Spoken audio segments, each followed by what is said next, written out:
Hey guys, I'm Nick and welcome back to the channel. Well, today we're talking about Star Trek Strange New Worlds.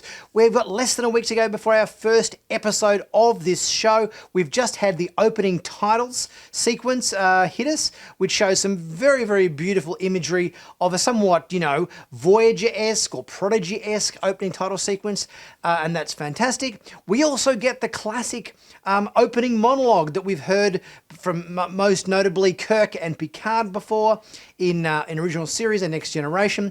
We get a Pike version of that, which is fantastic, and we get to hear the theme for the Where No One's Gone Before, and to seek out strange new worlds, and then end with that with the with the logo and everything. I prefer that they've used something, but I think I would have, just to make it a little bit more original, to reorder it so that we ended on Strange New Worlds. I'm glad that they've gone with a monologue, because I think there's nothing better than a captain's monologue to rouse you up and get you into the spirit. The graphics in the opening title sequence here are fantastic. They've really gone above and beyond in terms of that fantastic, glorious ship traveling through nebulas and star fields and asteroid belts and everything. Very similar to Voyager's opening titles, very similar to Prodigy's opening titles, which all look great.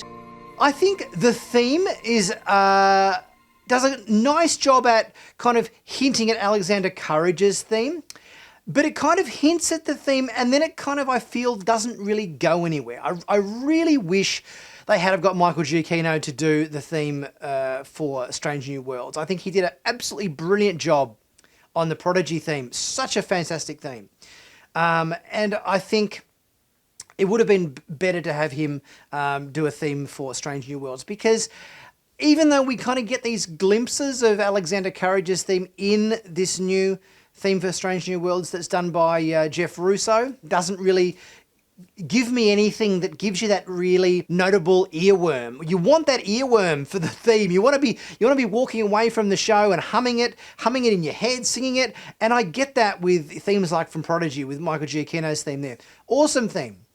This theme kind of starts to go into Alexander Courage's theme, sort of gives us a nice little nod towards that, but then it meanders all over the place and doesn't really give you that hook that you really want in a Star Trek theme. And that's also the case, I feel, with Discovery's theme. I remember somebody commenting on Discovery's theme in the past once before and saying Discovery's theme is so forgettable that you forget what the theme is while you're listening to it. And there's sort of an element of that with the Strange New Worlds theme. I'm glad it has the nod to Alexander Courage's theme in there, but then it sort of, I kind of felt like it was pumping itself up. It was a pumped up version of that theme that was going to kind of go somewhere, and it sort of didn't necessarily melodically go anywhere beyond the Alexander Courage inspiration, But I like the feeling. I think it's a nice rousing theme that kind of inspires, a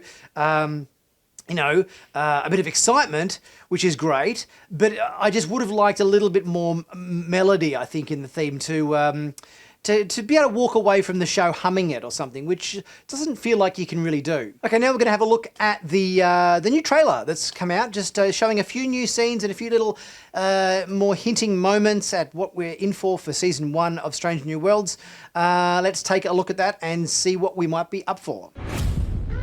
Captain Pike to the bridge. There is a problem. We have less than 1 hour before the comet will impact. There will be no survivors. Let's get it done, people. We've got a planet to save before breakfast. Weapon up. Avera, with me. Don't want anyone flying off into space. I know you had a vision of the future. Maybe your fate isn't written. Captain, we have incoming.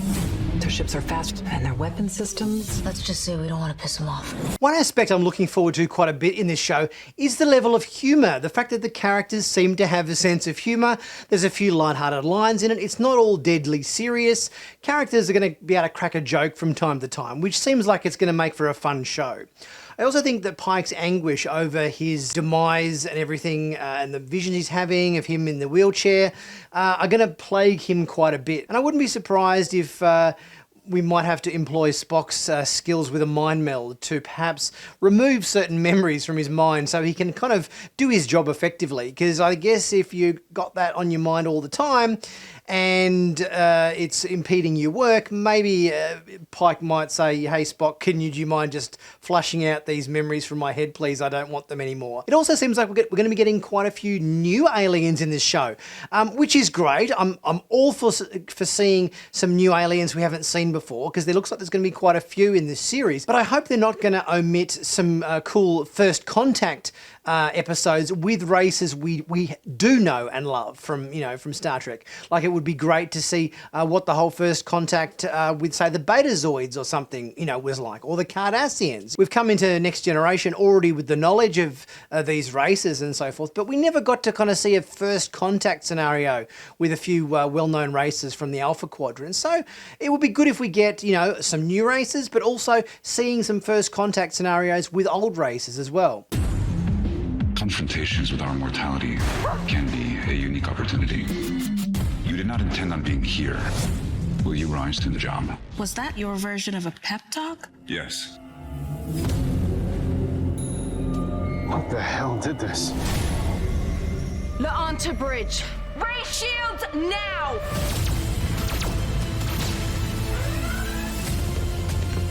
I love the scope and scale that this show is going to be. I think they're really doing a great job at employing the AR wall. I think there's a lot of AR wall stuff in there, as opposed to just green screen stuff, which I think makes for a much more realistic virtual set. And I think that's going to enable them to do far greater scope of vistas and so forth than they perhaps would have been able to do normally.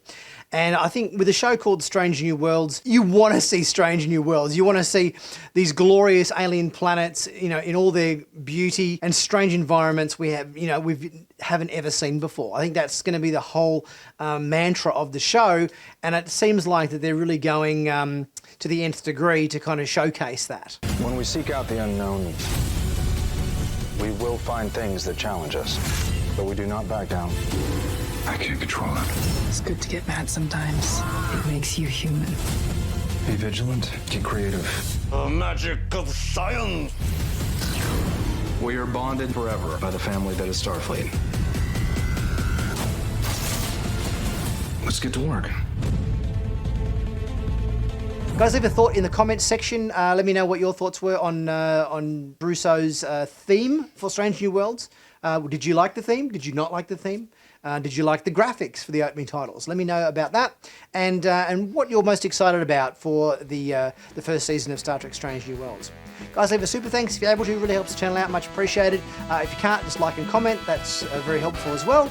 And subscribe if you haven't already done so. And check out my merch in the merch store. We can pick up some great t-shirts, Star Trek, hoodies and mugs and caps and stickers. You name it, it's all there. Help support the channel. Grab yourself a bargain at the same time. I'll be back soon with my next video. I'll see you soon.